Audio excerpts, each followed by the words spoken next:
our mind. Eric gets there. We run to his room right away. You know, he wants food, so we're figuring, all right, we hang out for like 15 minutes in his room. Right. And then you start running errands for him. Well, because there's moments where the conversation's just like, all right, what else are you going to talk about? What? I got a cousin that runs a restaurant right there called Brava.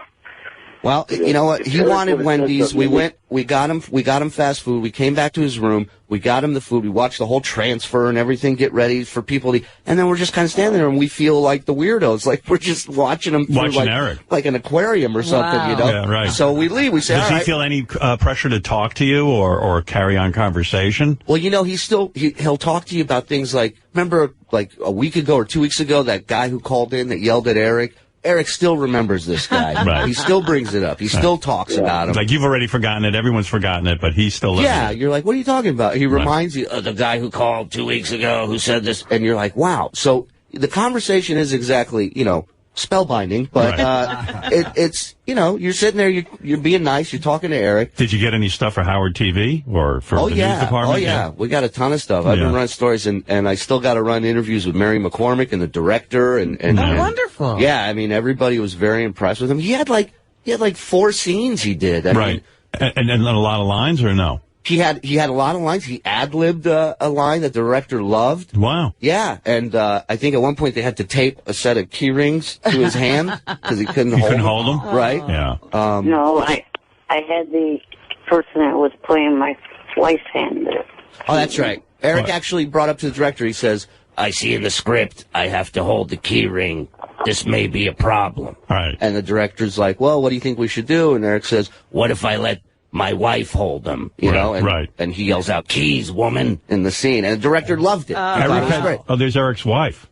She's kind of hot. Yeah, she wasn't bad. Eric, did you start to believe that maybe she was really your wife? No. No, you didn't lose yourself. Hey, Eric, no offense. Have you gotten way fatter? No, I've actually lost some. And what happened to you? Like, did you see a ghost? I mean, like, did you let your hair go all gray?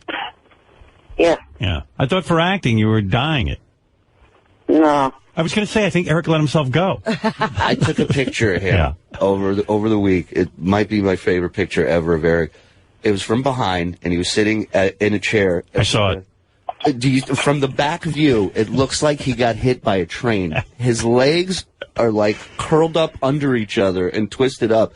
And it is the craziest thing I've ever seen. That's why I love Eric, because no matter what his affliction, he'll sit there and demand 4 bottles of Pepsi. Yeah. Yeah. Like, he'll just be the prick he has to be. I got to admire that. And you know what, Howard? This Viper Room thing is going to be great because it's America. Eric's Got Talent. Right. All right. Johnny, when is the Viper Room appearance so we can get that? That is on the 14th. All right. 14th of February. 14th of February at the Viper Room. All right, everybody. Hey, Eric, my suggestion would be you let go of the Pepsi because you had a positive experience. Who knows? Maybe people will use it on other shows. Keep it quiet and just get your Pepsi from now on. Ask for it at the time. Yeah, ask for it when you're there, and I'm sure they would have complied. But now that the moment has passed, I don't think it's right to go back and sort of demand your Pepsi. But you do what you want to do, okay? All right, here's a question to Shuey. What? Do you have any kind of memory loss, Shuey? I don't know. What happened? Shuey was in his mind? Because I remember in the apartment while we were waiting between scenes that the Pepsi was brought up. It was actually brought up by the woman that plays Dahlia. What? Or Delia. You're saying your Pepsi... What do you need it? So you got your Pepsi? Well, no, it was just brought up in conversation. Who's Delia? Delia was one of the co-stars of Eric on the show. Yeah, but Delia, why would she bring up your Pepsi? Well, she was making conversation about the emails that Eric had written, and she was excited that Eric was there. The actress doesn't get your Pepsi. Jan could have walked over to the craft services and grabbed bottles of Pepsi. I mean, there's everything you want at these shoots. Right. They provide you with more than just Pepsi. That's what I'm saying. Well, as far as I could tell, all the craft services had, because Jan went over there, it was Coke products. This guy, Jan, we go to Wendy's to get him food. They don't have the burger Jan wanted. So I call him back. They want to close this restaurant, this fast food place. And I said, hey, they don't have your burger. I said, they don't have your burger. What do you want? What do you want as a replacement? And Eric goes, well, Jan really doesn't know what Wendy's has on the menu. I said, it's the same as McDonald's. It's just Wendy's. Right. And he says, do they have any specials? Oh, God. Like, the lobster bisque is to die for. Yeah. All right, Eric, this is crazy to me, but listen. But he did a great job, Harry. He really did. All he right, knocked it Eric. out the park. Well, I'm proud of you. I'm glad I was able to line that up for you. No thank you required. All right. Thank you, Eric. But don't become difficult and talk yourself out of jobs. Become difficult. You don't become difficult. You don't want that reputation. You just don't want to do that, Eric. I don't think you've got that kind of clout yet. Yeah, not for $5. Keith, do you agree Eric should not blow his goodwill over a $5 order of Pepsi? Hello? Yes, Keith. Oh, my God, Howard. This is unbelievable. I would give my right arm for one 1-minute scene. I'd give both my arms to get all the stuff that you and Gary give him. I mean, holy crap, Eric, it's Pepsi. Who cares? It's a freaking drink that chews up your insides, for God's sake. Yeah, you're probably better off without the Pepsi. They probably saved you. Yeah. They're probably worried about your health. I mean, it's unbelievable. Robin, you want to be nicer to him? You all think. If you people don't get into heaven, if there's a heaven, if you don't get in, nobody's getting in. Oh, Jesus. Yes, Andrew, go ahead. You're on the air. Okay, Eric, did you ever think for a second that maybe the agreement on the whole Pepsi thing is catering? Because, you know, my kids, they used to be in commercials, not anything like how big you are in, but I remember because a parent has to go with the child, and I hung out by the catering truck. I mean, it was like, there was soda galore there. Andrew, I got to tell you, I shot a commercial for the Super Bowl on Thursday. They serve a lunch that is like a gourmet lunch. I'm sitting there eating salmon with potatoes. I thought I died and went to heaven. Yeah. Now, I mean, exactly. the services on these shoots, it's amazing. They have executive chefs there on set. We should all be so lucky to get a regular job on a set because you're treated like a king. I'm sitting there. Remember when we were doing the movie, they had French service, and there'd be a guy walking around with a silver tray with shrimp on it. Eric, you could have asked for Pepsi then. And there's a hierarchy. There's a hierarchy on who eats. You were like probably the second or third person to eat, whereas everyone else had to wait in line. You should have grabbed your 4 Pepsis that you really wanted there, but I don't know. I mean, they made a special trip for Wendy's for you? Oh, crap. Well, Howard, even if they had all Coca-Cola products, they have so many people there that are just sitting there without necessarily something to do. Somebody would have gone to Eric, I'm baffled why you didn't ask for it then, except for a girl who's an actress. She's not in charge of Pepsi. Well, I'm not saying that I was asking for it from her. I was saying that... I'm just saying, why didn't you wheel over to... or have Jan or even ask Shirley to go, hey, could you ask them if they could give me my Pepsi? Like, why wouldn't you? I'm baffled by this. That's the weird thing. You didn't ask for it or bring it up at all. You asked for Wendy's. He was bringing it up on the phone. Right. It's not panache. It's more like pain in the ass, Howard. Right. Ralph, go ahead. Hey, now. Hey, by the way, Ralph was with me at the big shoot. Was he? Yes. It's going to be great. Yeah, I'm wondering how we shot so many cool things for the commercial. What it's actually going to be, you don't know? No, I mean, I just can't imagine how they're going to cram all that stuff into 30 seconds. Yeah, but it'll be quick cuts, and that first thing that you shot is going to be really good. Insane, yeah. Yeah. Anyway, Eric, first of all, I think Eric's getting some bad advice from somebody, because clearly it didn't really bother him that much then. It's like, now it's bothering him. So, like, that guy who wheels him around might have been, he's got somebody in his ear saying, hey, up, Because, Eric, you're really Howard's being nice to you. You're really being a bit of a dick. A major dick. I mean, it's a bottle of Pepsi. Well, I'm trying to explain to him that he's ruining all of his goodwill. The guy who the producer who finally felt good about Eric. Yeah. Now he's back to feeling about him again.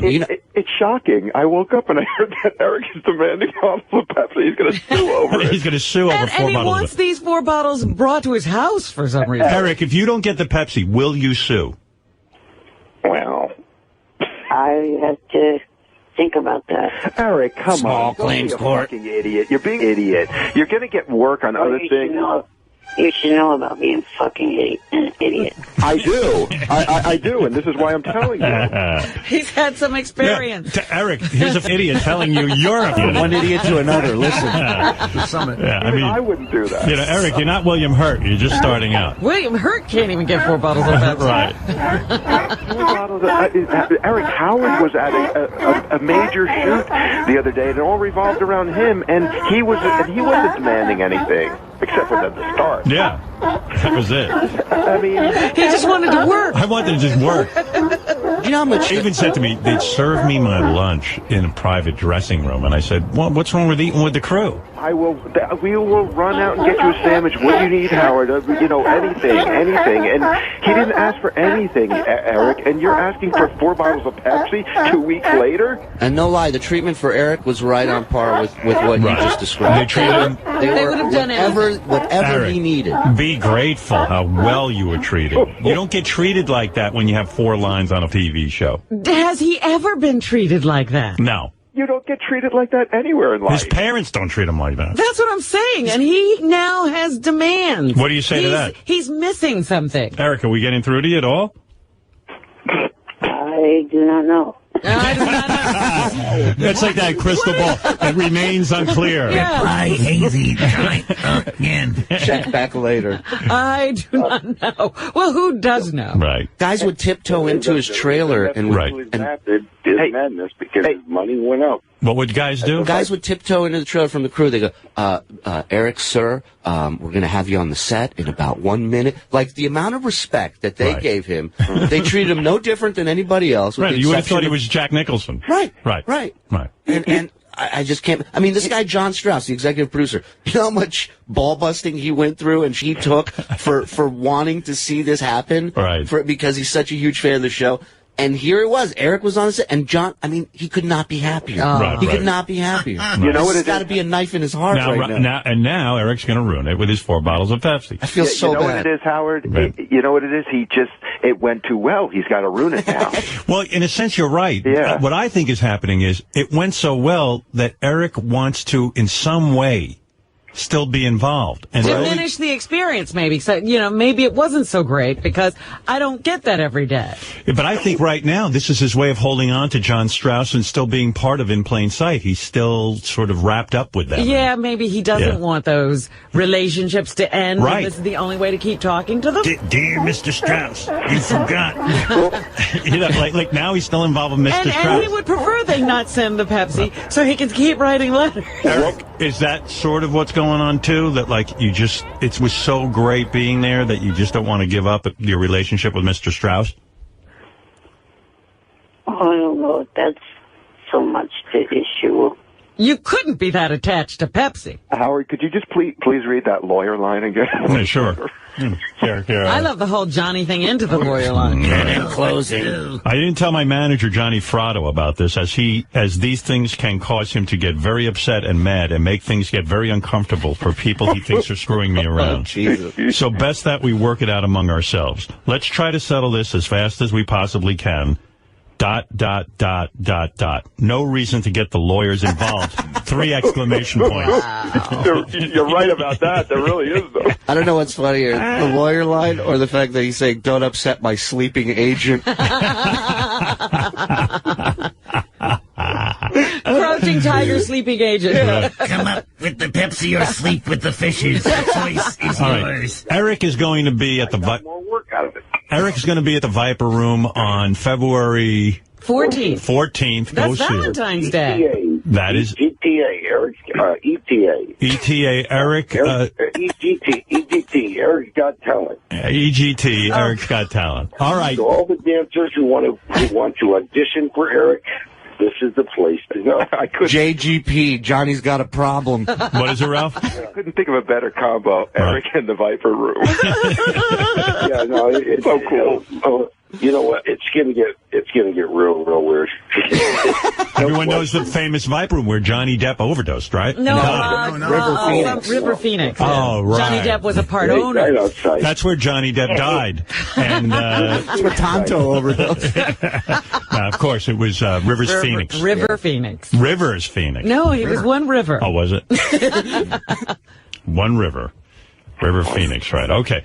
Hey, Ralph, thank you. Eric, the actor, thank you. And, of course, Johnny Fratto, thank you. And thank you, Howard. And congratulations, Eric, on your triumphant appearance on In Plain Sight.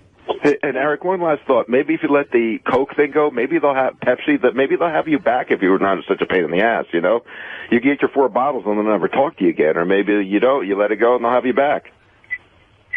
If you knew anything, you would know that In Plain Sight is ending. Right, there's nothing to go back to. Eric already knows that. Right, this is the last season. It is ending.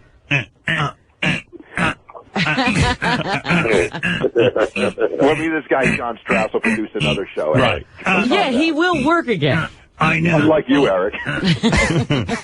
All right, Eric, thank you. Ralph, thank you. And Johnny, thank you. Bye-bye. Bye for now. Hey, wait a minute. What? Whoa, stop the clock. Everybody's talking over me, and I'm not able to say that I looked up online, and the episodes for the new season start March 16th at 10 o'clock on the USA Network. My episode will be the 23rd. I'll put that in my calendar right now. Right. They may have to dub in a voice for one of the lines, though. Is that true? Well, because one of the lines, Eric's supposed to scream. Yeah. And he couldn't scream? Well, the only time I've ever really heard him yell is on the phone at callers, you know, or like at you or something. And so he would do the scene, he would say his line, and the director would go, all right, he goes, remember, Eric, this one, you know, you're upset, and let's really hear it. Action. Delivers it the same exact way. And the director's like, all right, cut. Yeah, that's a good one. That's a good one. Eric, what was the line that you had to keep repeating? It was about the bunny, Eric. What was the line? Crap, don't let the bunnies out. Right, so and then he's supposed to scream that? So he's like, you're upset. The bunny just ran out of the door, Eric. Don't forget, you're upset. You don't want the rabbit out. All right, and action. Go ahead, Eric. Do it as angry and as upset as you are. Go ahead.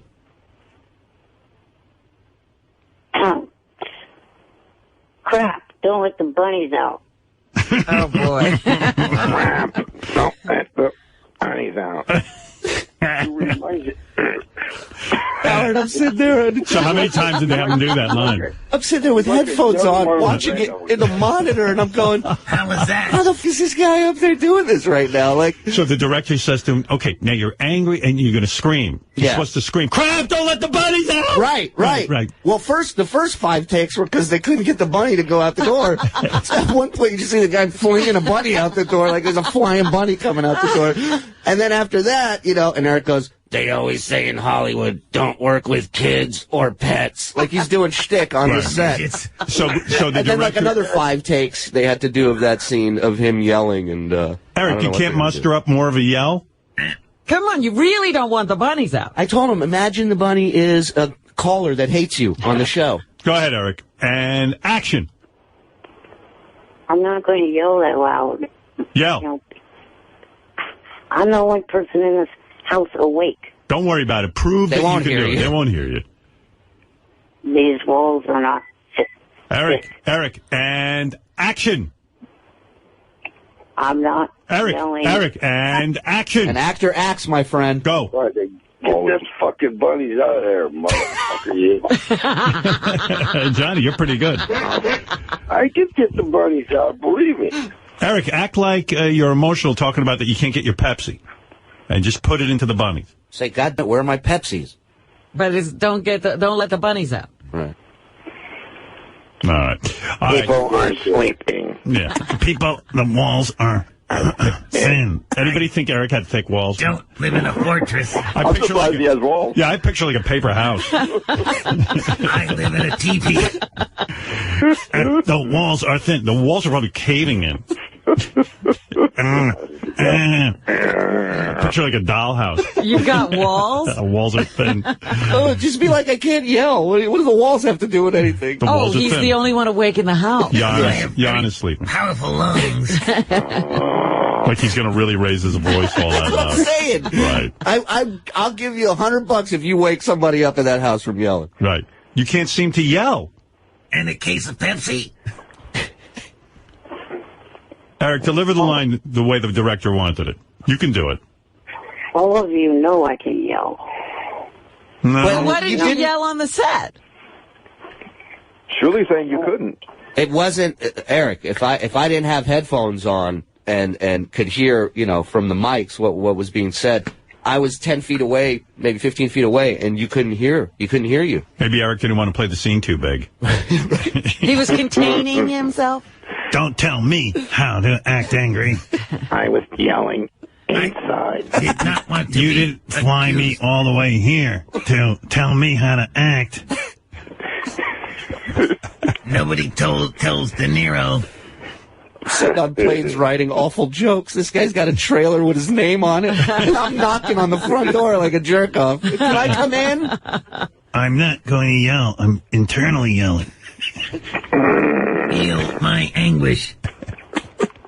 Don't let the bunnies out. All right, Eric. Eric, you don't want those bunnies out of the house. Don't let the bunny out. Eric, one more time with feeling. Okay. Don't let the bunny out. That was good. Would you like to hear me do it sad? All right, I'll do it a little louder. Don't let the bunny out. You're giving me a 5, Eric. Give me a 10. Would you like to hear me do it happy? Yeah. Don't let the bunnies out. How about anguish? Do it with anguish. Don't let the bunnies out. More emotion, please. Please, one more. Don't let the bunnies out. You can ask, can't you? We were both looking at each other going... Listen to me, Eric. You love the bunnies so much, and if they get out, they're going to die, and you're freaking out, and you're... Now, go ahead, now. Go. Don't let the bunnies out. Thank you. Thank you. You're great. Was I on my mark? Now give me my 4 bottles of Pepsi. All right, Eric. Good luck with the Viper Room, Johnny. Thank you, and Ralph, thank you. Good luck with the Pepsi, too. Right. Hey, Howard. Good luck with your lawsuit. Can I get something real quick? Yeah. February 14th, Valentine's Day, the Inside the Mob's Bloody Valentine will be airing on Nat Geo. All right, real good. All right, thanks, Johnny. Wait, I got it now. Go ahead, Eric. Don't let the bunnies out. Well, that was better. Wow, that was fantastic. I saved it for the last. You saved it up. I saved it. I made you wait. All right, thank you. Goodbye. Okay, guys. Goodbye for now. Bye for now. Bye, Eric. Bye. Bye. I plan to call in when Howie's on. Howie Okay. Mandel? Is Howie coming in today? Yeah, It's not on my list. Today. on Wednesday. Oh, Wednesday. Okay, real good. So we'll wait for that. Yeah. Will you say your line for him? I don't know, but I have something in mind to do that morning. Like, Eric, Why is he calling because of Howie? He likes that. No. What if you were given a chance to be a part of the commercial for America's Got Talent, and all you had to do was say, "I love America's Got Talent," like that, with enthusiasm. Could you do that? Yeah. Go ahead, do All it. right, let's hear it. Why are you trying to make me wake? Don't wake him up. You're not going to wake You're not anybody going to up. wake anyone up, I promise. Go ahead. Just wake those up. Yeah, you're the star in the house. Yeah. Don't go back to sleep. Yeah. Let them know who you are. Go ahead. Say, I love America's Got He Talent. couldn't get Pepsi. He can't wake these people up. I love America's Got Talent. That was pretty good. I didn't feel it. I felt it. He sounded angry. He didn't sound excited. To me, he did. He sounded annoyed. Fuckers. All right. I love the show. All right. Thank you, everyone. I got to take a break. It's been an hour and 15 minutes. All right. Thank you. All right, bonjour. All right. Later. Welcome back to the wrap-up show. We're going to move off of Gary the Retard and over to Eric the Midget, Eric the Actor. I guess Robin is now only calling him Eric the Actor. And did you think Eric's email was a joke? At first I did. Like I said, John Strauss, the producer, sent it to me, and he was like, sort of like, hey, listen, this is just between you and I. I feel really weird about this because I thought we had a great weekend. And as soon as I looked at it, I thought that it was a goof. Then Shuli sent me a note saying that he interviewed Eric and it was for real. So, I mean, I have some thoughts about what it all means. What does it all mean? I think that Fratto gets him all fired up. And so I think that Eric's not kidding around. Maybe Fratto is, maybe Fratto isn't, but he gets Eric all fired up. Because even on the phone call this morning, every once in a while he just chime in. He's like, you're getting, Eric, fair is fair, Eric. You got to get what you deserve. But, I mean, is Eric out of his mind? This guy was nice to him, and now this guy is pissed. So you think Johnny's pulling the strings and Eric's just going along with it? I mean, I don't think Eric's just going along with it. I think Johnny gets him fired up about it, but Eric has the ability to say, you know what, Johnny, I don't think that's a good idea. I think Eric totally buys into, I deserve what I deserve. I mean, the whole ridiculousness of the people who do my books need to get this rectified. I mean, give me a break. I thought it was a joke. I think Gary's might be right. It might be Fratto, pushing the joke. But do you think Strauss really took it that seriously? Yes. I absolutely do. I think Fratto's pulling. No, I absolutely do. He doesn't deal with these guys the way we do. He doesn't know what's a joke and what isn't. He just I might be wrong, but I'm telling you, he didn't take it as a joke. I know it for a fact because we emailed back and forth like 5 times. Justin in Chicago, you're on the wrap-up show. Yeah, it was just actually about Johnny Fratto. I'm really fascinated every time Eric calls in. But how does Johnny Fratto always end up on the line? Is it something, do they call in together, or is he patched in? It comes to us that way. So maybe Eric patches Johnny in when he calls us. Yeah, it's Eric's great. Just love listening to Howard drill him, but I find it really almost annoying when Johnny chimes in and changes the course of the conversation, start telling the story about his kids or trying to get the plugs in. I just like it better if you leave Eric out there and allow him enough rope to hang himself. Yeah, but sometimes Johnny keeps him on course too to talk about the stuff that needs to be talked about. All right, thanks, Justin. Ken, you're on the wrap-up show. Hi. Hey, Ken. Hello. Hey, Ken, what's up? Hey, how are you guys this morning? Eric is a train wreck. Bottom line, all he is doing is emulating Howard, and I don't know how you guys didn't catch this morning. I mean, Howard does a radio show, talks about American Idol. Eric does a podcast, talks about American Idol. Howard does a movie. Eric does a TV show. Now Howard has a contract dispute with Sirius, and Eric needs to have his own little thing with a contract. So Eric is emulating Howard, Gary. You buy that? No. I don't either. The thinnest premise, but he could have done a lot better than that. I do think that Eric is acting like he's had as many years in the business as Howard. In that respect, he thinks he's at Howard caliber for his demands. Yeah. Cindy, sorry about that before I hit your button by accident, but now you're on. Oh, hi. Thank you. I have 2 things that I'd like to ask. First of all, that weird guy John that called that said Howard was sending him messages. Uh-huh. Did you guys get any idea of how old he was? Yeah, he said he got the messages when he was 17. He said it was 14 years ago. I think I remember it shorter than that, so anywhere from 29 to 31, I would guess.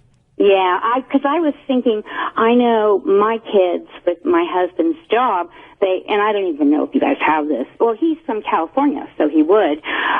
He could even ask through his employer about an EAP program, which is employee assistance. And you get 5 free visits with a psychologist. All right. Thank you, Cindy. What was the other thing you want to talk about? One more thing. Okay. I think I have a great idea for a show, a thing on the show, and it would be let Robin go shopping for the day, and I will take her place and do the news. I am experienced because when I was in high school, I read over the PA all the announcements and everything all day. I mean, if she doesn't want to give up her throne, I'll sit in there with her.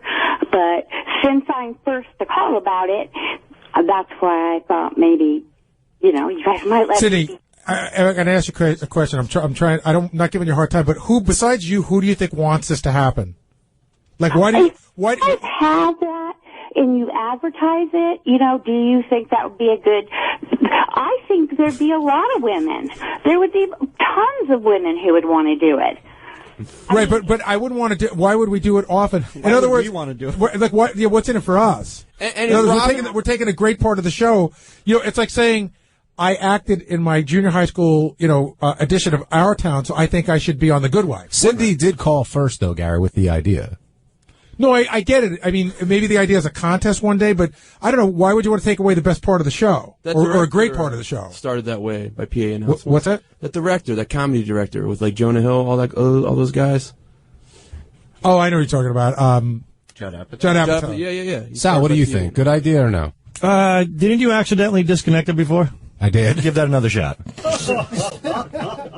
All right. No, I think a lot of times people have a great idea because it's something they want to do, but it may not be what the audience wants Only to hear. kidding, Cindy. Maybe you can work at Burger King. Work the fast food window. Go ahead, Cindy. Same what thing's were you going to say? Right? That's a PA. I'm not a 21-year-old stick. I'm over 21, and my youngest is in college. So, it's not going to be the titty ass lady that, you guys usually want. All right, Cindy, I'm going to put you on hold. We're going to get your information. Gary will pass it on to Tim, and then we'll see if anything can happen with that. Sorry, honey. But thank you for calling in. Scott in Seattle, you're on the wrap-up show. Hey guys, two quick things. If you want to comment, I just want to tell you how great you guys have gotten at hosting the show, and we all noticed how the difference and improvement over the 6 years you've been doing it. Like the last 20 minutes where you just let Sal roll there was just precious, and you can't compliment you guys enough for just sitting back on that. We love what Sal has to say. I'm in trouble. No, not at all. Just when I think I'm speaking perfectly, and why would you be in trouble? I don't know. I mean, like me personally, I'm just going to be hard on myself now. Tomorrow there'll probably be a clip that I had no idea about. You got to get yourself a new yarmulke. Yeah. Moniker. I know what it means. What's a moniker? It's a nickname. All right. I'm Sal the Stockbroker. That's my moniker. Who told you that? John Hines. Just don't go to Harlem today and call anyone a moniker, okay? Whoa, easy does it now. And with that, we're going to wrap up today's wrap-up show. Sal, with the moniker, what would you like to plug? I'd like to plug you right in your sweet fat ass, John. You can check me out at Sal Governale at Twitter.com and buy Richard Christie's new album, RichardChristie.com. Gary, I'm good. I'm stunned. Tonight, Barry Electric. Go to ElisaJordana.com for information. Also, Little Mikey will be there. Surely. CleanBoxEntertainment.com, Ronnie One Block Party. Tonight, 7 o'clock, Chuck Zito's View, and then at midnight, Greg Fitzsimmons, both on Howard 101. But thanks for listening to us in the finest place you'll ever find on satellite radio, Howard 100 and Howard 101. Anyway, let's take a break. When is the Wayne Siegel documentary? Next Thursday, I think. Yeah. That's what it is. I'm going to sit in front of my TV until then. Wait for it. Eric the Midget's on the phone, but he's another guy who gets very insulted when you're not on with him for an hour. Eric the actor. Eric the actor. Okay, Eric. You're on. Good morning. Then I'll take a break. You're on. Thank you. Good morning. And thank you, Robin, for correcting Howard. You're quite welcome. I just wanted to say that you guys have iPhones, right? Yes. Starting this week, I have a new iPhone app. It's a soundboard and wallpaper. Go to www.erictheactorapp.com and you will be able to get the iPhone app for wallpaper and soundboard. Okay. All right, a commercial from Eric the actor. How much does it cost? It's $2.99. Wow. All right. And what do you get? Wallpaper and a soundboard. Oh, and it's Eric sounds? I guess. Yes. And what do you say? Like, give me an example of what I'll hear when I download this. Just to make sure you know this, they're not sound clips from your show, so I did not steal anything, any content from your show. Good. Right, good. They are all recordings done from the JFSC. Okay, and what can we hear? Yeah, for example, The annoying widget. like, for example, let's say I have the soundboard and I press one of the buttons. What would I hear? Eric, the annoying motherfucker. What? No, you won't hear that. What you will hear is, I'm trying to remember one of them. Oh. Shut up and let me talk for a minute. Okay. All right, that's a good one. That's one of them. What about Eric is a pleasant guy? Is that on there? No, it's not. I'm club-footed. Is that? That's my favorite. That's a big crowd pleaser. I'm club-footed. You know what? I believe that is actually on there. Great. I remember correctly. All right. And then I'm club-footed, you asswipe. I'm retarded. Well, it sounds like a lot of fun, Eric. Okay, and we'll look for Eric that on a... actor. All right. Thank you, Eric. Well, just one more thing. Okay. Just wanted to remind everybody that next Tuesday I will be at the Viper Room, and also March 23rd will be on the USA Network at 10 o'clock will be the episode of In Plain Sight. Okay. Right, and Eric, are you still joining me in San Francisco? Yes, on the 25th. All right. All right, Eric. Good luck with your app. And the Viper Room. All right. Bye-bye. That's Eric. Eric the actor. Yes. Can't wait to get the app. All right. Now I think I got everybody out of the way. Hey, Eric. Eric was there for a whole day, right? Eric stayed for two solid tapings. He was there from, that's the weird thing for me, too. They don't start taping till about 1 o'clock in the afternoon. And it goes till like 9, 10 o'clock at night. Yeah. And like those are the hours I nap. You know what I mean? Like I'm like spent. Like I've been up since 5 in the morning because that's my habit. I get up at 5. So I get up at 5. Your whole day's done by the time they start working. Robin, I sit in my hotel room, like, waiting, and then finally, like, Tony comes to fix my hair, and I'm like, thank God, we're getting closer to taping, and then... That means something's about to happen. Yeah, then she fixes my hair, then I get dressed, then I get over to wherever we're taping, and then they drive me around in a car and interview me for a whole bunch of hours, and by the time you finally get out there, you're like a wilted flower. Eric, did you have a good time? Yeah, I definitely enjoyed being there. It was a lot of fun. Where did they put Eric? Well, for that, I had to move him closer because I didn't know if he was happy where he was. See, here's what happened. Now I'm putting it together. I guess Gary talked to the producers and said, hey, you can give Eric a good seat, but don't put him too close to Howard so he's annoying Howard. But meanwhile, I wanted to interact with Eric more and find out his feelings on different things to see if he agreed or disagreed with me. So they moved Eric away from me, so I had to get up and walk over to him each time. You know, okay, now I have 2 issues with Gary. You know, I thought that the problems between him and I were over.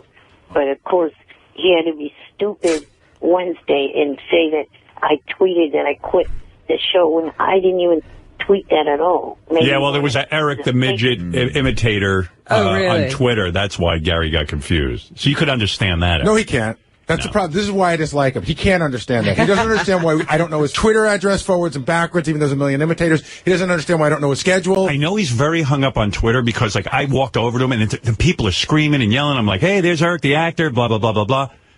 And he's like, and I go, what? He goes, and I go, Eric, I can't hear you. Speak up. And he goes, do you follow me on Twitter? And I went, what? I go, no, I don't think so, but I will. And he starts telling me his name on Twitter. Oh, it's not just Eric the actor. No, it's like some It's lowercase, uppercase. Uppercase E, R, lowercase I. And like I'm in the middle of taping a network television show. And Eric's spelling out his Twitter. He left me a voicemail. It's uppercase.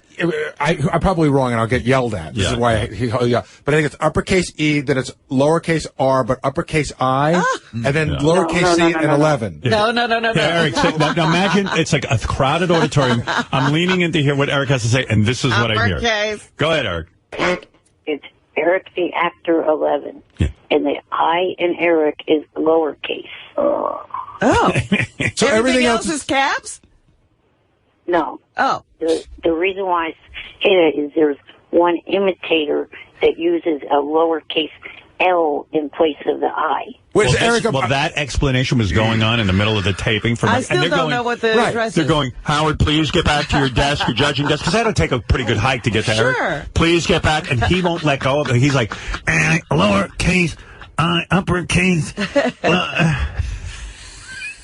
And he goes, and there's a guy with an L, and I was like, what the what did I get into? Eric, read the room. Can I ask Eric, but here's the thing, you understand that I clearly made a mistake, that there's a million imitators out there, so instead of leaving me a message saying, hey, Gary, you made a mistake. That wasn't me. It's like, it's over between you and I thought we were good. We're not. You're a ape face. Oh. Like, why do you have to be like that? Oh, yeah, should I play that thing he sent you? He sent a voicemail? Oh, yeah. Hold on. Oh, yeah, Actually, this is the second one. The first one was bad quality, so he must have gone to a different phone. That's why it starts with... No, it was the same phone. I was just having problems trying not to cough. You have a lot of problems. Here's Eric mad at Gary. Like, it gets a little boring, but he just calls Gary names. Oh. Okay, let me start over again. Because it phoned up on me and I was coughing too much. You are an idiot, Gary. Just when I thought there was no problems between you and I, what do? You get on air Wednesday. Well, yeah, it goes on and on. But he calls me, an ape face is his favorite expression for me. Right. Meanwhile, hey, Eric, Gary had you moved away from me. That's the other thing. I would know not to bug you in the process of the show. No, I wasn't afraid you were going to bug him. He was afraid you'd freak me out. Eric, it has nothing to do with you. Anybody that Howard knows really well, sometimes when they're in his line of sight, like I remember one time at Saturday Night Live, there was somebody put in the front row, and that's all I could focus on. So I just wanted you to have a great seat, Eric, but to not remember what's his name with his line of sight, the guy who plays Batman? Oh, yeah. Christian Bale. What are you in my line of sight? Billy Crystal made that joke at the Oscars. Yeah, line of sight. Yeah, that wouldn't have bothered me, actually, but you had no way of knowing that, Gary, so you did the right thing. It's not, but Eric, you understand, again, it wasn't about you. Could have been anybody. Although there were times I wanted to be able to, like, Sharon goes, who is this Eric? Who is Eric? And I go, oh, he's a guy from my show. I said, you got to start listening, because she doesn't understand any of the references. People yell out that is, like, so inside, but it's funny to me, and I'm sitting there cracking up. And Howie listens to the show religiously, so he understands. Up. And so, but Sharon's like, what? She's out of the loop. She's out of the loop. I go, you got to wake up to this, man. There's a world going on. Yeah, like people, what do people yell out? Like, get the poison out. You know, they yell out, hey now. Did she get that? Hey now. No, she doesn't know. She doesn't know any of that. Hey now isn't one of the things people yell out. There's a lot of 143 referring to Sal's wife. Right. A lot of the signs say, Howard, we 143 you. You know. Oh, actually, one of the people that was holding, or one of the groups that had it highlight that, I know who they were. What? Huh? What did he just say? Exactly. He's saying one of the people who had a sign like that, he knows them personally. Oh, that was interesting. Yeah. But Eric, I just want to say, I got to leave, but I just wanted to say, I went through a lot of trouble, spoke to the producer, made sure I got you in. Would you like to say anything? Tell me sorry, Eric. Oh, Johnny's on the phone. Yeah, Johnny's on the phone. Hey, you know what, Jason, now the guy who produces this show, like he's in charge of our area, the 3 judges, and bringing in all the talent. The guy's name is Jason Raff. There's all different kinds of producers because there's 3 different things going on in America's Got Talent. There's the whole Nick Cannon thing going on. There's our thing going on out in front of the audience. And then there's another thing going on where wherever we go, there's cameras on us. It's like a reality show. The only time I hide is in my dressing room. And so, what was my point? There was one point where Jason comes up to me. Now, this guy's busy. He's coordinating all of the acts, getting them on and off stage, and feeding us information. Comes up to me, goes, by the way, I know Eric's here. I took care of him, and I got him a huge bottle of Pepsi. Oh, wow. He got his Pepsi. He got Pepsi. And they were like catering to him. Oh, my goodness. Look at you, Eric. You're a little star. Eric, when you drink all that Pepsi, don't you have to pee and stuff? Like what do you have to do? Be wheeled out and stuff? Or do you actually, I was careful not to drink that much that night. I actually have the last bottle. They got me 3 of them, and I'm having the last bottle now. Oh. Yeah. He was careful because he takes those bottles home. Because for you to pee at that Bill Graham Center or whatever it's called, that's got to be difficult because there's so many people around, and doesn't like Jan have to put you on the toilet? Not only that, the bathrooms I think were either downstairs or upstairs. I think you had to go on the elevator to get to the bathrooms. There were none on the main floor. So what did you do? Did you just hold it? Because he was there the whole day. I was going to say, he must have held it in all day. Yeah. Did you hold it the whole day? Yeah, I was fine. Huh. Wow. He knows how to stretch it out. He doesn't drink too much. You should. Hey, seriously, you should wear a diaper. Like what? No, I'm not going to go that far. No. Because it's a hassle for him to go to the... Like, I hate going to the bathroom, and it's not a hassle for me, except for my small dick. For him, it's crazy. Yeah, it's a whole production. Yeah. It's weird, too. Like, I think Eric was really... Do you go to the bathroom sometimes, Eric, and somebody's in the handicap stall? Yeah, that would be me. Do you know I always go in the handicap stall? I love the handicap stall. I'm handicapped. I can't pee in front of people. So I know I'm handicapped. I always wonder if handicapped people finally come in and it's always occupied. I always rationalize it. I go, no handicapped people are here. I mean, what's the odds of someone coming in who's handicapped? But I'm in there all the time. I love the extra room. And oh, yeah, it's brilliant. Yeah. Beautiful. No, but like, just because I'm not handicapped, can I have a nice space? Why can't I have my own sink? Right. Some handicap stalls even have that, just like you said, Robin, they have their own sink. Yeah. Do you get annoyed when someone like me walks out who's able-bodied? Totally capable. Eric seemed to be, really taken with me, though. He was staring at me. Really? Was he awestruck? I think he was, because I was on TV now. Ah. Right, Eric? You were a little bit awestruck when I walked over to you. I was just kind of trying to see what you were doing during the performance, kind of looking at what your reaction to the bad performers were and what your reaction was to the good ones.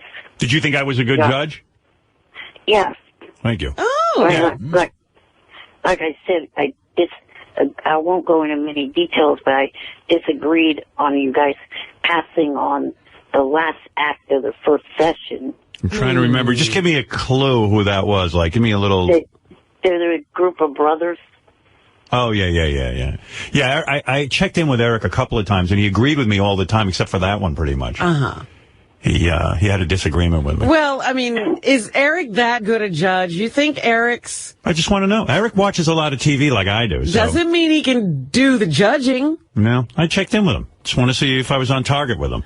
That might be a bad thing. Yeah, I did it. Oh. It didn't matter. It was after the fact. Robin, not only do I watch a lot of TV, but I also listen to a lot of music, and because of that, I can tell good singing from bad, and those brothers, they weren't perfect, but at the same time, I don't think they were bad enough where they should have been sent home. Yeah, but I mean, if they're not that good, why send them to Vegas only to be eventually sent home? Some people who aren't great. Well, I can answer that one, Eric. Some people who aren't great, you see some promise in them, and Vegas is an opportunity for them to get a second shot. And you think, maybe there's something there, and if you give them a pep talk and say, listen, this is what I do. I go, why don't you go home and cram like you're cramming for an exam and come up, because you're not bad. You're just not great. We are looking for great, but a lot of people are not great. But you can see they've got something. They're likable, or they got some kind of talent. So some people you kind of... I call it like giving a long shot, like a seed money kind of thing. Like you kind of, I go, you're a long shot. Maybe you could develop into something. Yeah, I said to one guy, I like reading the newspaper. They go, this guy's 15 to 1. I go, you're like 1,000,000 to 1. And I said, but I'm going to let you go through.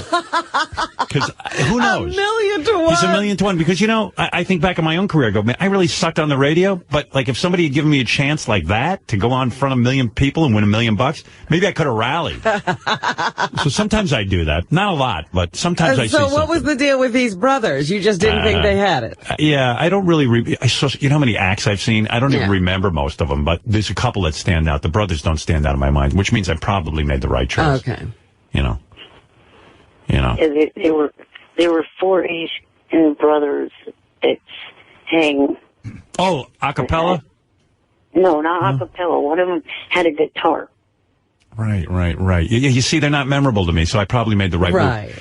By the way, Eric, I'm a better judge than Howie and Sharon, right? Oh, since I'm talking to you, I'll go with that. That's our Eric. Well, hey, all right. That's okay. That's our Eric. They didn't get you in. Howard, you should have seen Eric judging, by the way, at the Viper Room when he judged the karaoke pole dancing contest. Yeah, I saw some video of that, Johnny. It was pretty cool. Karaoke pole dancing contest. Yeah, karaoke pole dancing. It's a new thing. It's a new category. I love it. See, was that the one that I thought was one that I, in the first round, gave the highest numbers to, somehow got voted out of the final round Something tells me the rules aren't strictly adhered to at like strip club events or whatever that is, that Viper Right. Yeah, but anyway, it was good to see Eric. I actually enjoyed. I'm glad you got to spend some time. You didn't do dinner, but some other time. No, I didn't have any time for dinner. I didn't do dinner with anyone. There was one night after the first night of taping that at the hotel, I walked in. Howie was sitting in the lobby. Howie doesn't apparently sleep, so he just sits in the lobby and watches people. Oh. And so he said, hey, you want to get a drink? And I said, I don't drink when I'm working, so I just had like a club soda. But we went, we had drinks. Sharon came down. Oh, cool. And you guys are hanging out. Yeah, we actually hung out. Like we bonded, I guess. And it was kind of nice because we work, like, we're really together, like, a lot. Yeah. Well, from 1 to 9. Yeah, and Howie's been very supportive. What has happened with lunch? What goes on there? Or dinner, or whatever it is. Oh, my God. It's so weird. They think I'm nuts, I think. They think I'm a diva, but I'm not. I don't ask for it. No, I'm not. You are. I got so mad at Sharon, too. My dressing room, this time we weren't in trailers, we were in dressing rooms. Yeah. Her dressing room was next to mine.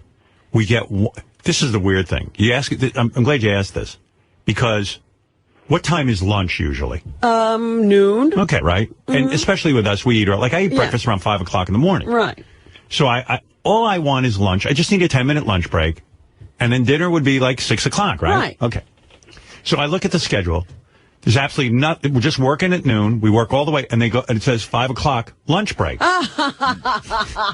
So I said to them, I go, there must be a mistake on my schedule. I go, I'm going to get there. I eat at noon. I need a lunch, and I need a dinner at 5. I mean, that's what fuels me. That's what keeps me going. I don't need a lot. Just give me some broiled fish and a baked potato. Well, what goes on? They have to send me over menus, and it's like I'm the only one who wants lunch, I guess. I can't figure it out. I go, well, what do you mean, lunch at 5 o'clock? They probably wake up later. You know what it is? And they probably eat just before they get there. That must be it. And I think it's a union thing, so they have them work a certain amount of hours, and then lunch is considered. I go, lunch on no planet is 5 o'clock. You can't call it lunch. That is not lunch. It's not lunch. I mean, I don't get it. And so I got a menu, and they bring me a little thing of baked potato or something, and a halibut. A grilled. And I sit there in my dressing room and I scarf it down real quick. I mean, good Lord. And quite frankly, 5 p.m. in San Francisco is 8 p.m. in New York. I'm still on New York time. I'm starving. So anyway, the lunch break at 5 o'clock, it's an hour. That's the big break of the day, because that's the only break you get. Really? They give you a pee break for like 5 minutes. So then I go backstage, and I lay down, I eat. And by the way, my meal is always like late by 5 or 10 minutes. Like for no matter what, they go, we're sorry, your meal is in traffic. What? There's always a problem with my meal. Like my meal is like, and I go, oh, and I said to Tony, I go, Tony who does the hair, I go, oh my God. I mean, like this whole thing with my dinner can't it just appear? Why is it always, it's in traffic, it's not here. And then I'm like, gee, is my lunch here? The only reason is I want to eat the dinner or lunch real quick so I can lay down. Right. Not that I'm going to fall asleep, but I do transcendental meditation and it relaxes me, and that's it. So anyway, finally my meal comes. I realize I got like a half hour. I'm going to do my TM, my transcendental meditation. I turn out all the lights in the room. I got a candle. They have some candles, and they make the dressing room look nice. Right. I lay down. I hear, that door slamming thing. Sharon's dressing room is right next to me. I don't know if she's got 87 people in there. The door is slamming every second. And it sounds exactly like that sound effect Fred plays. Right. Oh, man. And every minute it just goes, whoop. Now, this wasn't happening while you were eating. No. If it was, I wasn't aware of it. And I have a sound machine, too, that makes white noise. Yeah. Yeah, that's the noise. And I start to drift off, and all of a sudden it's like, boom, boom. Now, literally, it was like every 30 seconds, and then sometimes it would be 2 minutes would go by, and I relax. Now you're waiting for it. And I go, oh, good, it finally, stopped. And then all of a sudden, boom, and it just like rocks me out of my world. And then I'm like, well, I'm going to get up and say something to Sharon, but then I'm going to look like a big jerk, and like everyone's going to look at me, like, hey, what fun is he? What's he doing in there? Like, I don't allow anyone in my dressing room. I take the hour to myself. Sharon must have like 50 people coming in and out there. So I said something to Sharon afterwards. I said, Jesus Christ, what's with the door? She goes, oh, I'm so sorry. Was my door opening? And she wasn't even aware of it. I said, what do you got in there? An army? Don't you want some time to yourself? I get aggravated. Right. But she was so sweet about it. Like, oh, that won't happen again. She probably immediately said, don't put me next to him anymore. Oh, I don't want to be next to anybody. I don't know. She was cool during the second session. She walked over to me and shook my hand and said, "Hi, I'm Sharon." I'm looking at her like, "You okay? You didn't really have to say that you're Sharon. I know who you are." Yeah, well, she's being nice. Okay. Yeah. Oh, I didn't know she walked over to you. Yeah, and then I met Nick backstage. How'd you get backstage? Yeah, how do you get backstage? Talk to Jason. Oh. Oh, look at him. He's all hooked up. Yeah. I wanted to put Eric on my lap, but I don't think they would have gone for it. They never would have made it into the show. Well, I wouldn't have gone for that. I just would have picked you up and put you on my lap. It would have been like when Beetlejuice was here with Sal. He just picked you up. I would have just scooped you up. How much do you weigh, by the way? I think a little bit under 80. Yeah, I could lift you. Yeah, you've got that 95 chest. Yeah, Eric, I could manhandle you and just throw you on my lap. Bench press thing. Yeah, I don't think you'd have much to say about it. You couldn't resist him. Right. Eric, tell him how Howie wouldn't go near you, though. Oh yeah, I didn't get to meet Howie that night, but I tweeted at him, and he said that then if I get to go to one of the next shows during this season, that he promises that he'll come over and meet me. Yeah, he knows you can't get to any of the other shows. I guarantee you, Howie's so dark inside. Like, it's really weird. Howie's like a very kind of feel-good comic. He makes you feel good. But inside, there's such darkness. Really? Yeah, he has 5 voices in his head, he told me.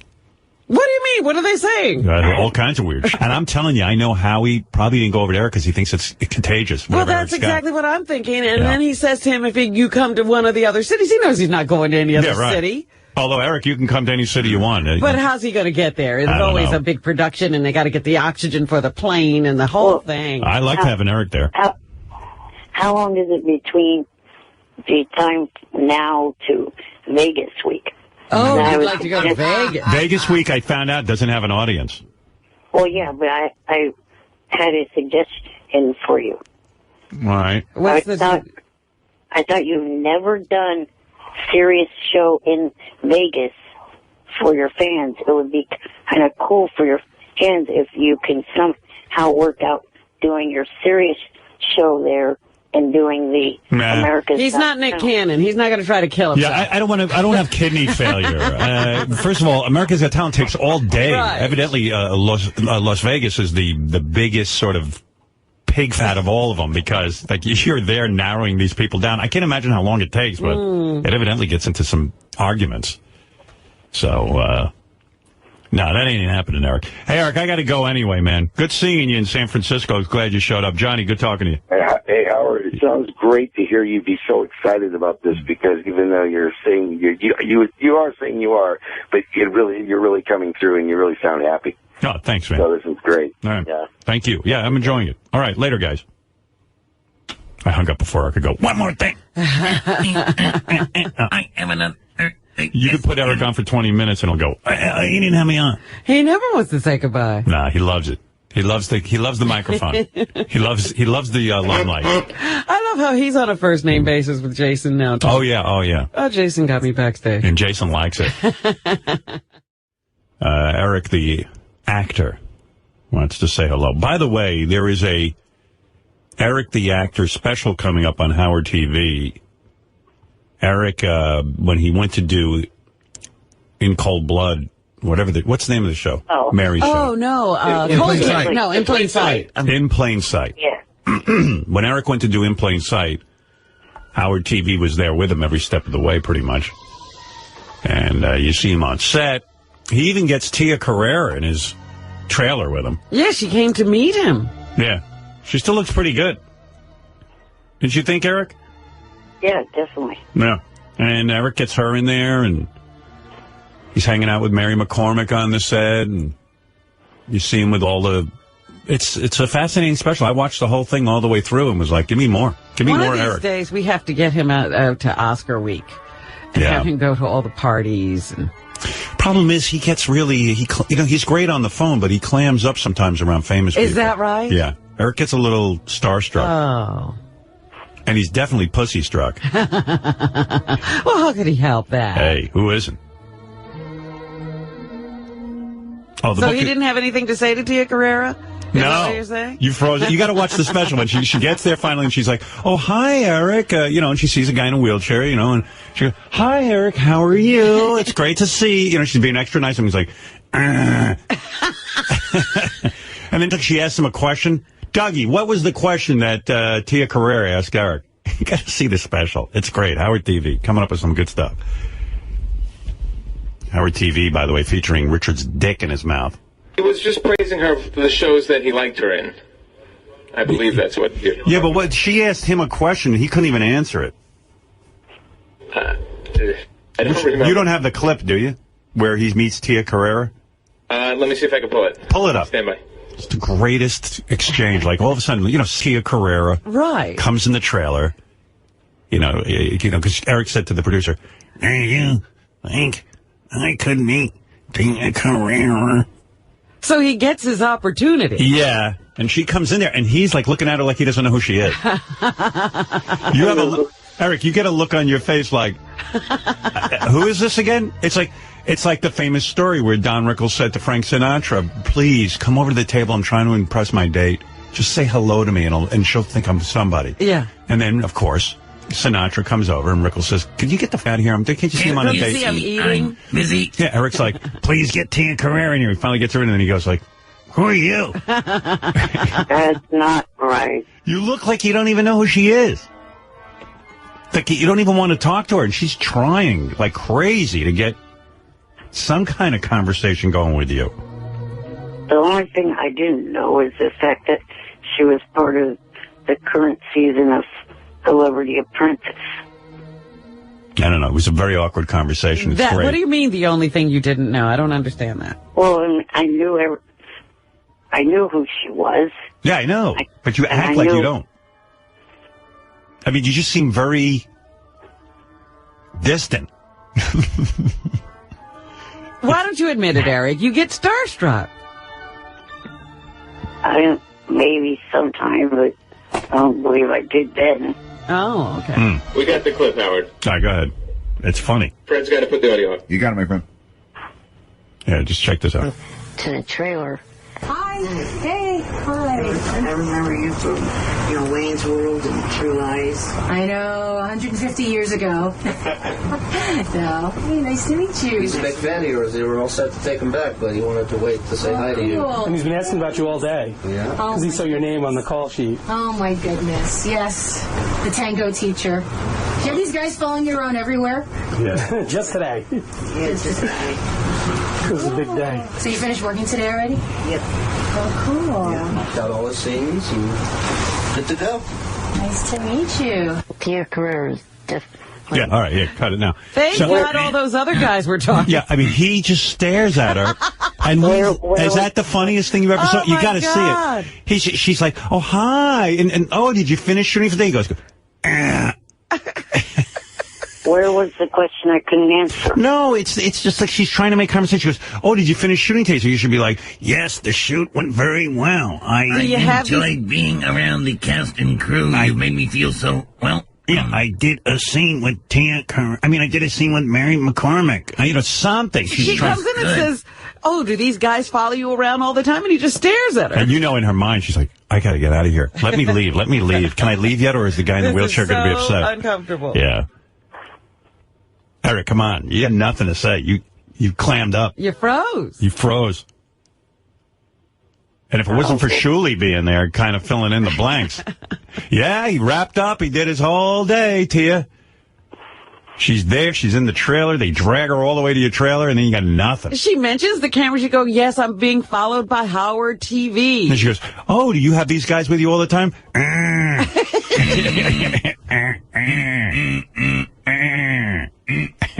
Aye, matey. You froze, Eric. It's the greatest special. I don't talk like that. Yeah, you do. No, I don't. You've got a growling kind of voice. You do. But he's so great on the phone. That's where he's most comfortable. Yes. If we could get Tia Carrere to call him. He'd do much better. I don't know about that. It's when he's angry at us that he really shines. Yeah, maybe that's it. But boy, oh boy, pussy slows you down, Eric. It's your kryptonite. Puts him in reverse. Oh, my God. He was just like... He's just staring. And you don't harken back to Wayne's World and... Well, okay, at least he had True something Lies. there. I thought, okay, this is going all right. He's got an opening statement. And of course he doesn't realize it's insulting. I remember you from Wayne's World and True Lies 500 years ago. Actresses, Right. that's like the death knell there. Yeah, is that all you remember me from? I did that 50 billion years ago. Yeah, I've done other things. Like what? How about It's So Nice to Meet You? I've been a fan. Well, all right. At least he had some opening line. But then she goes, so how is it on the set today or whatever? You finished shooting? Ask me another question. I'll be Eric. Oh, so these guys follow you around all the time? Okay, so you finished shooting for today? Did you enjoy it? How was it? Good. Okay, I gotta get out of here. Yeah. Goodbye, Miss Carrera. It was like you didn't even know who she was. I mean, you were like... He was kind of like that with me at America's Got Talent, but it was hard. But I blamed it on the loud noise in the auditorium. But it was probably just you. Yeah, it probably was. He was even a little starstruck with me.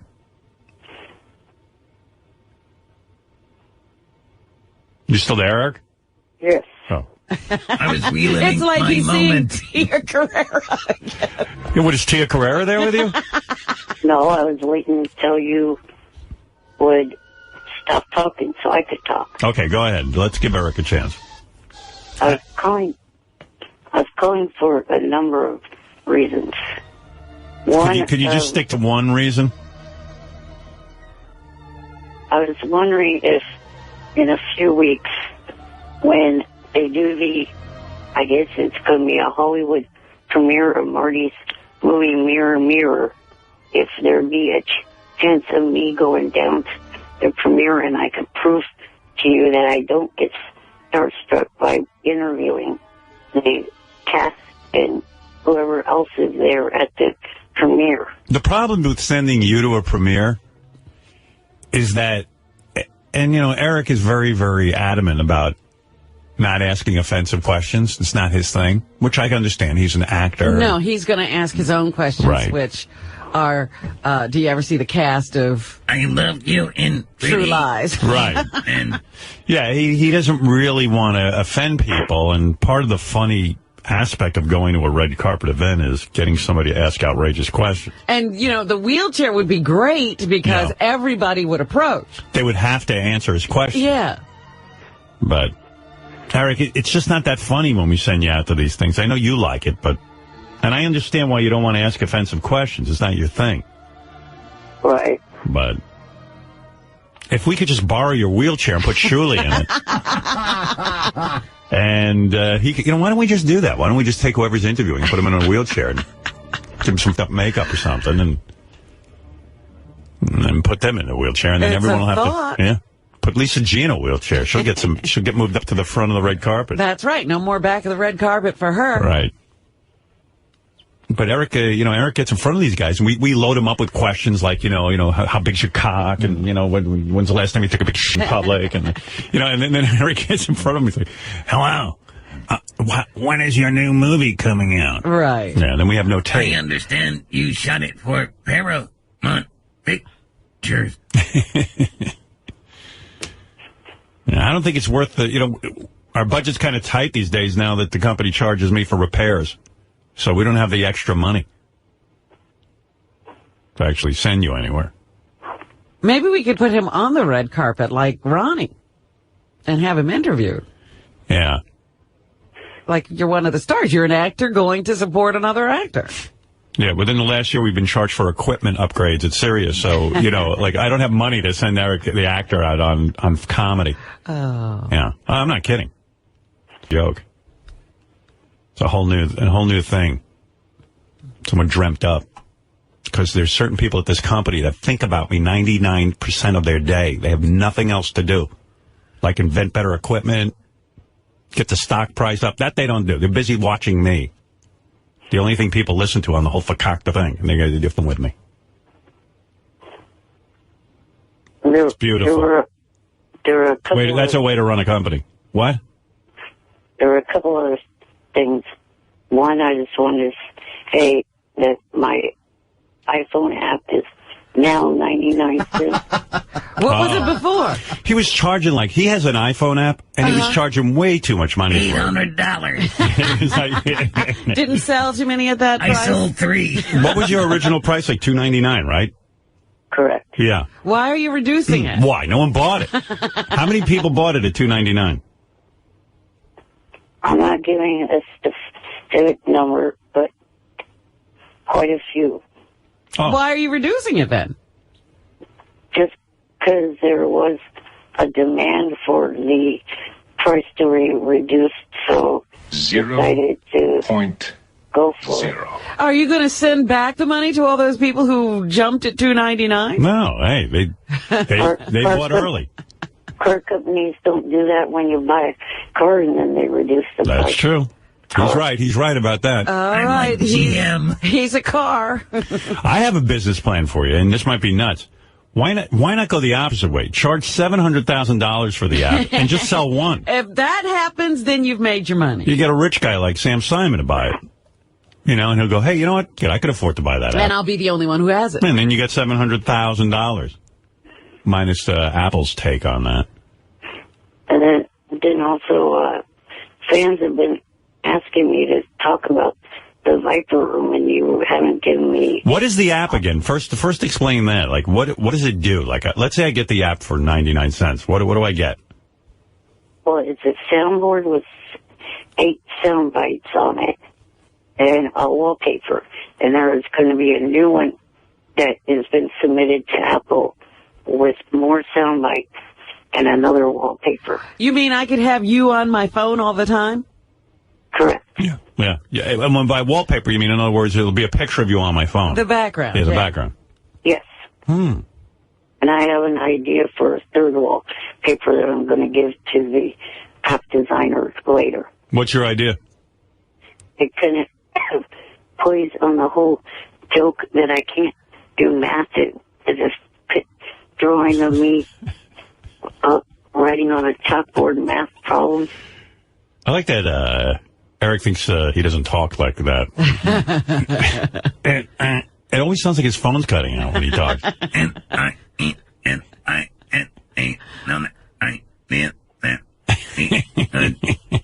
That's a pretty good idea, though. Eric's like going to take a picture of himself trying to solve a math problem. Well, not take a picture, have the app designer have someone draw a picture. Oh, it's not going to be you? Wow. It's not even that good. You know what you got to do? You know there's this app where you buy it. It's a drawing of me.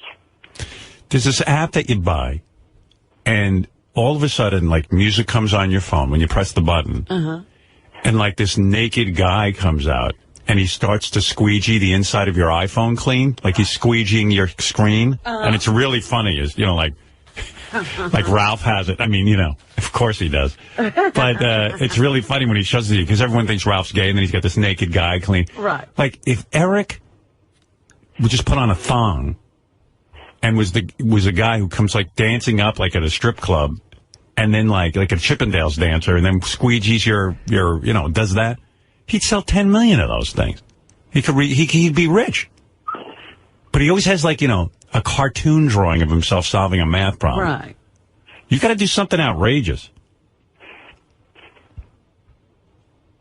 Well, I was thinking of that because of the fact that people think that I'm not in on the jokes and stuff like that. They're kind of go that I am.